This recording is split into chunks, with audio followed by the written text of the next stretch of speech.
Ce matin, tu as ouvert les yeux et la première chose que tu as ressentie, c'est pas l'envie de te lever, c'est ce vide, ce poids dans ta poitrine, comme si ton corps voulait rester caché, même si ta tête sait que la journée commence. Alors tu as attrapé ton téléphone, tu as scrollé, une vidéo drôle, de citations inspirantes, et pourtant ce creux ne bouge pas.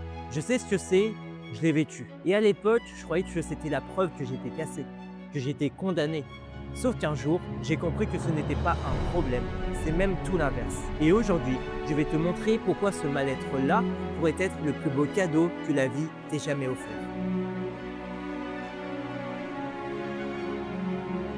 J'avais 15 ans quand j'ai fait une dépression. Elle m'a suivi pendant 1 an comme une ombre. À ce moment-là, j'avais tout pris en pleine figure. J'ai perdu un proche, j'étais dans une relation où j'ai été trompé, trahi et mes parents étaient sur le point de divorcer. 3 tempêtes en même temps et ça a fini par m'engloutir. Chaque matin, je me réveillais avec un poids dans la poitrine. Parfois, je pleurais sans raison. Parfois, j'avais juste l'impression de marcher dans un brouillard, comme si la vie avançait autour de moi, mais pas en moi. Je n'avais plus d'énergie, plus envie. Les choses qui me faisaient sourire ne me faisaient plus rien. J'avais du mal à dormir et quand je dormais, j'avais du mal à me lever. Mes journées, c'était juste un pas après l'autre sans but, en espérant que ça passe. Peut-être que toi aussi aujourd'hui, tu ressens ça. Ce vide intérieur qui te suit partout. Et attention, tu n'as pas besoin de traverser une dépression ou de vivre des drames immenses pour le ressentir. Parfois, ça arrive même quand tout va bien sur le papier. Mais à l'intérieur, ça sonne creux. Tu te lèves, mais tu traînes les pieds. Tu fais tes journées, mais sans vraiment les vivre. Tu te caches dans ton téléphone. Tu scrolles pour t'évader, pour te distraire. Mais dès que l'écran s'éteint, le poids revient. Peut-être que tu te sens seul, même entouré. Ou que tu souris devant les autres, mais qu'à l'intérieur, tu t'éteins un peu plus chaque jour. Fatigue constante, perte d'envie, l'impression d'être en mode survie, pas en mode vie. Tu sais, il y a des personnes qui, comme toi et moi, ont vécu le pire. Des épreuves qui auraient pu les briser à jamais. Et pourtant, elles ont réussi à devenir des êtres extraordinaires. Leur histoire pourrait bien te faire voir ton mal-être d'une façon que tu n'imagines pas encore. Nelson Mandela, 27 ans de prison, 27 ans enfermé, humilié, coupé des siens. Beaucoup auraient laissé cette injustice les consumer. Lui, il en a fait une école de patience, de stratégie et de pardon. Et le jour où il est sorti, il n'a pas cherché à se venger. Il a négocié la fin de l'apartheid. Il est devenu le premier président noir Afrique du Sud et il a reçu le prix Nobel de la paix. Oprah Winfrey, enfant, elle a grandi dans la pauvreté, marquée par les abus et la violence. Rien ne semblait écrit pour qu'elle réussisse, mais elle a choisi de ne pas laisser son passé définir son avenir. Elle a travaillé à la radio, puis à la télévision, jusqu'à devenir la présentatrice la plus influente au monde. Elle a créé sa propre chaîne et construit un empire médiatique. Aujourd'hui, elle inspire et aide des millions de personnes à croire en elle. Viktor Frankl, déporté dans les camps nazis, il a tout perdu, sa famille, sa liberté, ses repères.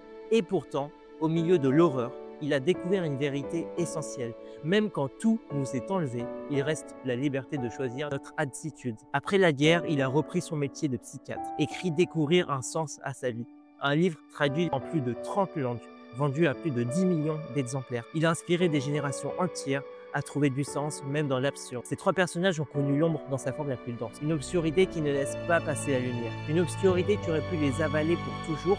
Et pourtant, elles n'ont pas laissé cette nuit décider de qui elles seraient. Elles ont pris cette douleur, elles l'ont regardée en face et elles en ont fait quelque chose que le monde entier peut voir. Parce que sans cette épreuve, elles n'auraient pas eu cette force. Sans cette épreuve, elles n'auraient pas eu cette résilience. Sans cette épreuve, elles n'auraient pas eu cette capacité à toucher et changer des millions de vies. Ce qu'elles ont construit, elles l'ont bâti avec des briques que la vie leur a jetées. Et c'est ça qui rend leur lumière si forte. Elle vient directement de la nuit qu'elles ont traversée. Parce qu'il y a un secret simple, l'ombre n'est pas l'ennemi de la lumière, elle en est la matière première. Plus elle est dense, plus la lumière que tu peux créer est puissante. Alors si aujourd'hui ton ombre te paraît immense, c'est que ta lumière peut l'être encore plus. Et c'est pour ça que le mal-être que tu ressens maintenant peut devenir le plus grand cadeau de ta vie. Moi aussi, j'ai traversé ma part d'ombre et j'ai travaillé sur moi longtemps.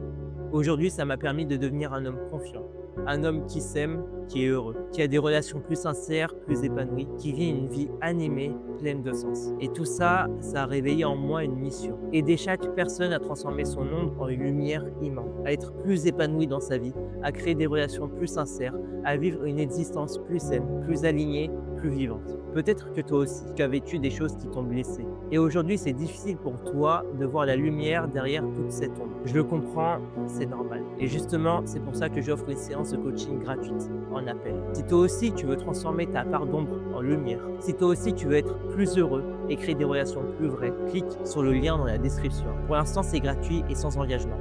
En tout cas, j'espère que cette vidéo t'a inspiré. Prends soin de toi et à très vite.